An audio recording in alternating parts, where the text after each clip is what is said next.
ಭಾಷಣ ಅನುದಾನವನ್ನ ಕೊಡ್ಲಿಕ್ಕೆ ಪ್ರಯತ್ನ ಮಾಡ್ತೇನೆ ಅಂತಕ್ಕಂಥ ಮಾತುಗಳನ್ನು ಹೇಳಲಿಕ್ಕೆ ಬಯಸ್ತೇನೆ.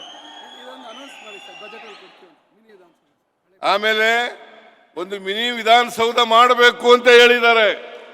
ಮಿನಿ ವಿಧಾನಸೌಧವನ್ನ ಮಂಜೂರು ಮಾಡಿಕೊಡ್ತೇವೆ. ಆಮೇಲೆ ನಗರದಲ್ಲಿರ್ತಕ್ಕಂಥ ಕೇಂದ್ರ ಗ್ರಂಥಾಲಯ ಮಾಡ್ಕೊಳ್ಳೋಣ.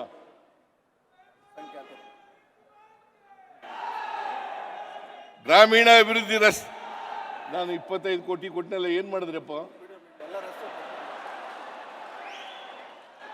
ಗ್ರಾಮೀಣ ಅಭಿವೃದ್ಧಿ ರಸ್ತೆಗಳಿಗೆ 20 ಕೋಟಿ ಕೊಡಬೇಕು ಅಂತ ಹೇಳ್ತಾ ಇದ್ದಾರೆ.